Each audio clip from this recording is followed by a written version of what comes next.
वक्फ कानून के ऊपर सुप्रीम कोर्ट का फैसला, किन प्रावधानों को हटाया गया, किन प्रावधानों को रखा गया, सुप्रीम कोर्ट का सुप्रीम ऑर्डर क्या रहा, कौन से पक्ष की हुई जीत, इन तमाम सवालों के जवाबों को आपको बताएंगे इस वीडियो में।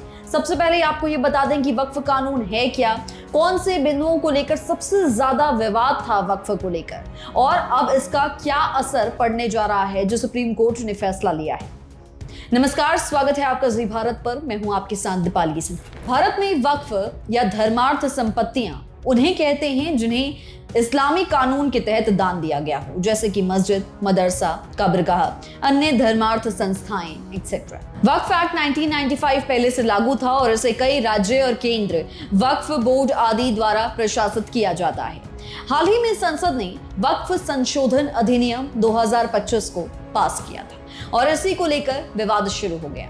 संशोधन अधिनियम में कुछ ऐसे प्रावधान जो विवाद का कारण बने, उनके बारे में आपको बताते हैं। पहला, 5 साल की इस्लामिक अभ्यास की शर्त। दरअसल इस कानून के तहत कोई व्यक्ति वक्फ घोषित कर सकेगा अगर वो कम से कम पिछले 5 सालों से मुस्लिम धर्म का पालन कर रहा है तो। वक्फ बाय यूजर यानी कि उपयोगकर्ता की स्थिति, बाय यूजर डॉक्ट्रिन।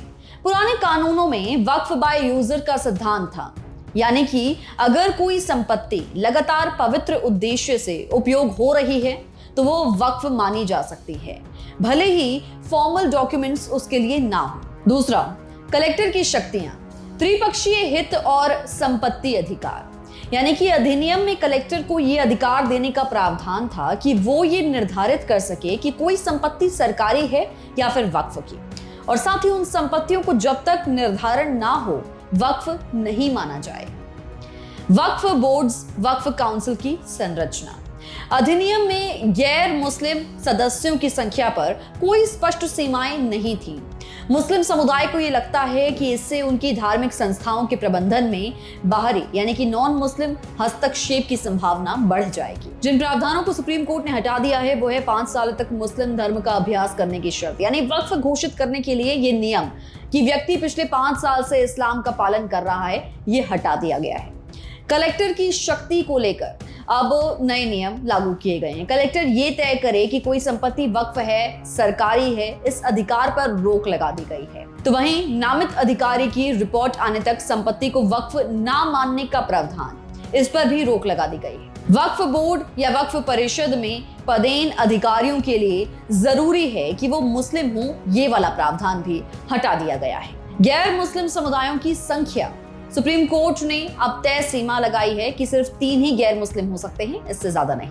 राज्य वक्फ बोर्ड, स्टेट वक्फ बोर्ड में 11 सदस्यों में से अधिकतम 3 ही गैर मुस्लिम हो सकते हैं।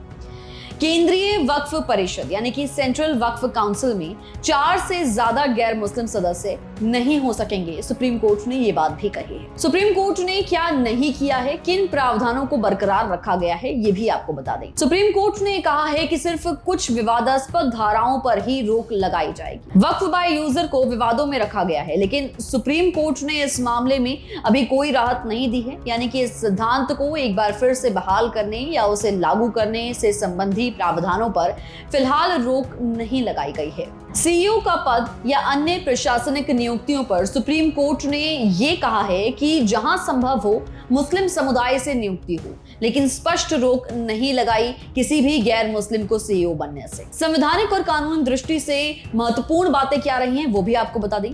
सुप्रीम कोर्ट ने प्रिजम्पशन ऑफ कॉन्स्टिट्यूशनैलिटी का हवाला दिया है। इसका मतलब है किसी नए कानून को ये मानकर चलना चाहिए कि वो संवैधानिक हो जब तक कि उसका उल्लंघन स्पष्ट ना हो। शक्तियों का बंटवारा, इस सिद्धांत का उल्लंघन ना किया जाए। व्यक्तिगत संपत्ति, अधिकारों और धर्म की आजादी जैसे मौलिक अधिकारों को संरक्षित किया जाए। जब तक किसी प्रावधान की अंतिम न्यायिक निर्णय ना हो जाए, संपत्ति से संबंधित अधिकार प्रभावित नहीं होंगे, यानी किसी को वक्फ से बेदखल नहीं किया जा सकेगा जब तक कोर्ट या फिर ट्रिब्यूनल फैसला ना सुनाए। अब इसका असर क्या पड़ेगा वो भी आपको बता दें।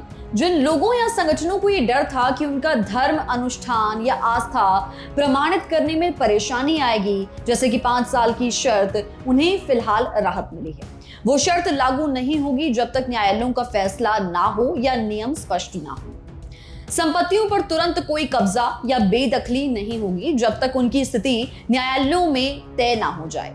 इससे वक्फ संपत्तियों में संकट की स्थिति को कुछ समय के लिए स्थगित किया गया। वक्फ बोर्ड्स और परिषदों की संरचना में गैर मुस्लिम सदस्यों की सीमा स्थापित हो गई है, जिससे ये सुनिश्चित होगा कि मुस्लिम समुदाय की धर्मार्थ संस्थाओं में धार्मिक पहचान भी बनी रहे। इस वीडियो में फिलहाल इतना ही। देखते रहिए जी भारत। मैं हूं आपके साथ दीपाली सिन्हा।